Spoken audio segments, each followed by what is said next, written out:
कुछ ऐसे कार सेवक थे जो अति उत्साही थे, वो उस गुंबद पे चढ़ गए और वहाँ जो कुछ भी उनके हाथ में जो बैरिकेड के लिए लगी हुई एंगलें वगैरह थी, उस एंगलों को हाथ में लेकर और वहाँ वो पिलर तोड़ने लगे। तो जो ही एक पिलर टूटा और वो सारा गुंबद नीचे आ गया।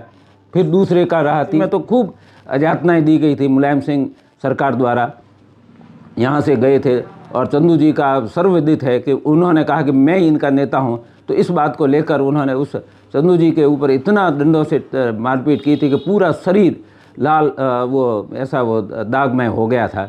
परंतु ईश्वर की कृपा, राम जी की कृपा कि आज वो भी स्वस्थ और प्रसन्नचित्त है और आज उनके साथ में वो भी इस बात को लेकर बहुत प्रसन्नचित्त है कि आज ये उनका सपना साकार हुआ कि राम मंदिर आज मूर्त रूप ले रहा है और वहाँ राम लला वापस पुनः ऐसे विराजमान हो रहे हैं। ये मेरे जीवन के अभूतपूर्व क्षण है, अविस्मरणीय क्षण है और इसके साथ में मैं अपने जीवन की एक बहुत बड़ी परिसंपत्ति मानता हूँ। वह क्षण और वह दिन और वह काल जिस वक्त विश्व हिंदू परिषद और संघ की प्रेरणा से कार सेवा का आह्वान किया गया था। प्रथम कार सेवा का आह्वान 1990 में हुआ था। उस वक्त मैं बाड़मेर ज़िले में विश्व हिंदू परिषद का जिला मंत्री हुआ करता था।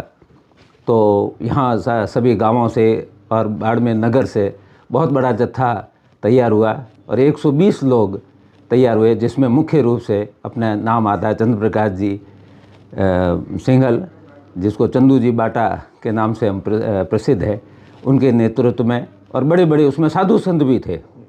वो जत्था यहाँ से रवाना हुआ था। उस वक्त मुझे व्यवस्था की दृष्टि से यहाँ रखा था, तो मेरी भी इच्छा थी कि उस कार सेवा में भी जाऊँ, पर 90 में मैं वंचित रहा, उसका रहा।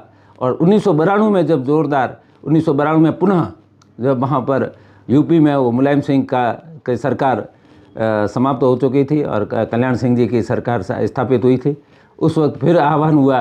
तो परंतु देश में एक इस प्रकार का भयावह वातावरण बना हुआ था कि कार सेवा में उस वक्त जिस तरीके के अत्याचार हुए थे, जेलों में लोगों को डाला था, 8-8 10-10 दिन तक वो रोज़ मारपीटें होती थी, ये सारी बातें होने के भय के वातावरण में। तो 1992 में जब आह्वान हुआ तो बाड़मेर नगर से 40 दिनों का जत्था तैयार हुआ, लगभग 39 थे या 40, अभी एग्जैक्टली संख्या याद नहीं है।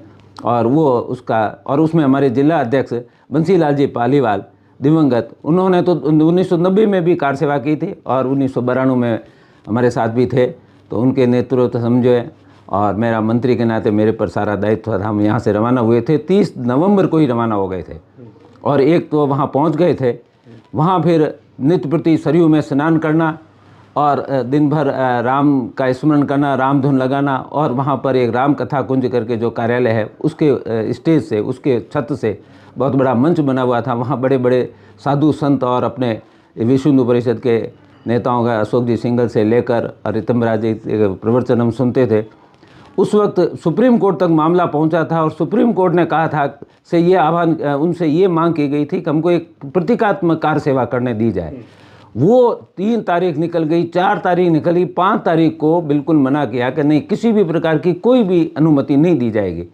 और 6 तारीख की सुबह हमको सबको ये निर्देश दिए गए कि आप सुबह सरयू में स्नान करके आते वक्त प्रतीकात्मक कार सेवा के रूप में एक एक मुट्ठी रेणु का, जो सरयू की रेत कहलाती है, उस रेणु का लेके आएंगे। तो हम हमारी मुट्ठियों में अथवा हमारे पास में जो लोटे थे तो लोटों में भर के लेके आए थे, कोई रूमाल में बांध के लेके आए थे। और जत्थे के जत्थे आ रहे थे, करीब 11 सवा 11 के आसपास उस गुंबद के से थोड़ी ही दूर में थे।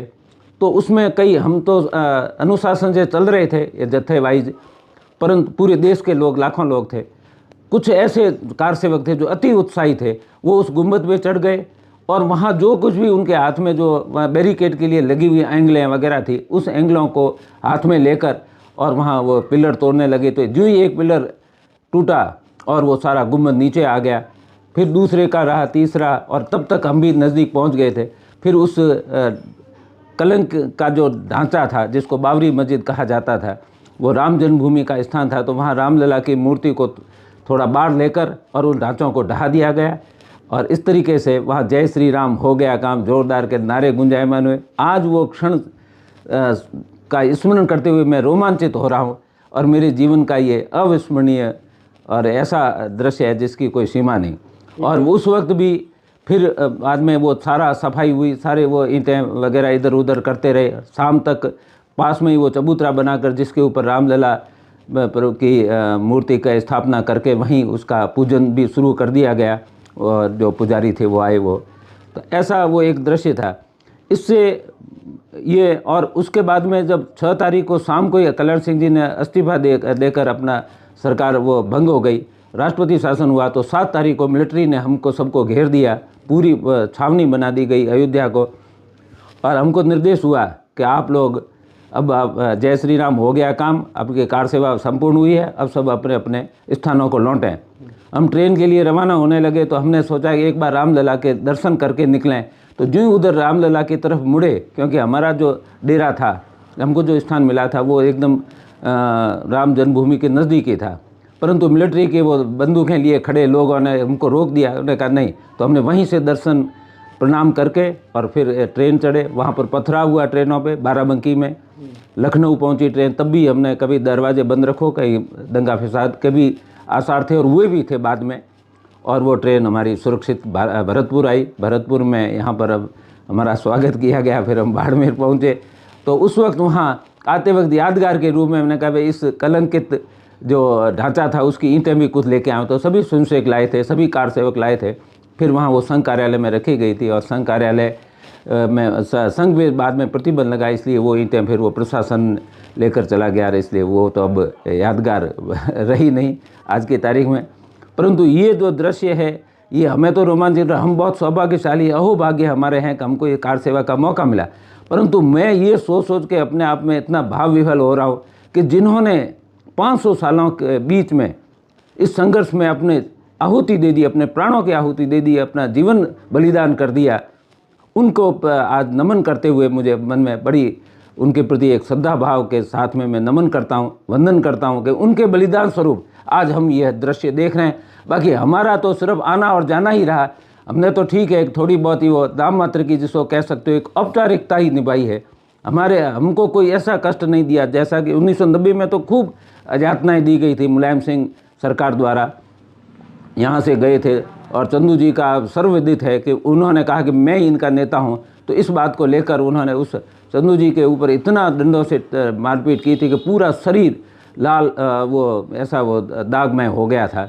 परंतु ईश्वर की कृपा, राम जी की कृपा कि आज वो भी स्वस्थ और प्रसन्नचित्त है, और आज उनके साथ में वो भी इस बात को लेकर बहुत प्रसन्नचित्त है कि आज ये उनका सपना साकार हुआ कि राम मंदिर आज मूर्त रूप ले रहा है और वहाँ राम लला वापस पुनः ऐसे विराजमान हो रहे हैं। यहाँ आगे थे, उसके बाद फिर वापस नज़रबंद किया गया था। हाँ, वो इसलिए हुआ। जी हाँ, बिल्कुल आपने सही कहा। हम आए तीसरे चौथे दिन, चूँकि विश्व हिंदू परिषद और राष्ट्रीय स्वयं संघ और ऐसे राष्ट्रवादी जितने संघ थे उनके ऊपर सरकार ने प्रतिबंध लगा दिया था, सेंट्रल गवर्नमेंट ने। तो उस प्रतिबंध के कारण हमको अवैध गतिविधियों में मानते हुए मुझे और वकील अमृत जी को, दोनों को वहाँ लेकर वे थाने लेकर गए। हमने वहाँ पर, हम प्रैक्टिस में थे तो काला कोट हमने उतार कर हमको रखना पड़ा, क्योंकि काले कोट में वकील को अरेस्ट नहीं किया जा सकता। यहाँ लाके हमारे विरुद्ध बताया कि आपके विरुद्ध ये आरोप है, पर वो आरोप जो थे वो बेलेबल ऑफेंस थे, इसलिए हमको मुचल के भर के फिर रात को वापस छोड़ दिया गया। और उस वक्त डिप्टी पाटनी साहब थे, उन्होंने बड़ा उत्सुकता पूर्वक ये सारा वृत्तांत सुना हमसे, और वो भी बहुत भाव विभोर हुए कि नहीं ये बहुत अच्छी बात है, पर अब ये कानूनी कार्रवाइयाँ तो चलती रहेगी। फिर वो कोर्ट में केस गए और वो सारे ड्रॉप हो गए, ख़त्म हो गए। 22 तारीख का दिन कितना महत्वपूर्ण दिन?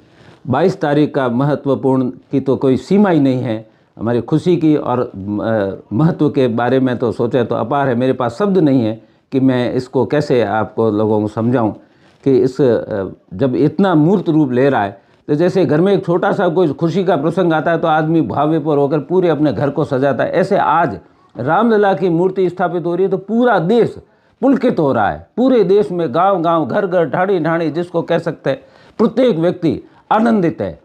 प्रत्येक जो भारत भू पे आज जो बैठा है वो सारा सभी आनंदित है। और इस प्रकार से ये एक विश्व का एक अविस्मरणीय और ऐसा दिवस बनेगा तो विश्व के इतिहास में एक ऐतिहासिक दिवस के रूप में यह देखा जाएगा, जाना जाएगा, पहचाना जाएगा, और प्रतिवर्ष इसका और भी उत्सव मनाएंगे। ये तो भविष्य दिखाएगा कि क्या होता है, परंतु आज पूरा विश्व आंदोलित है। और आप सभी जानते हैं कि विश्व के लगभग प्रत्येक देश में आज की तारीख में अपनी सनातनी संस्कृति, हिंदू संस्कृति, भारतीय संस्कृति, जो भी नाम देना दे दो, ये संस्कृति को मानने वाले बहुत सारे लोग बाहर हैं और वो भी उत्सव मना रहे हैं इसी 22 तारीख का। तो 22 जनवरी अपने आप में एक ऐसा ऐतिहासिक दिवस कहलाएगा जो इतिहास के स्वर्णिम अक्षरों में लिखा जाएगा।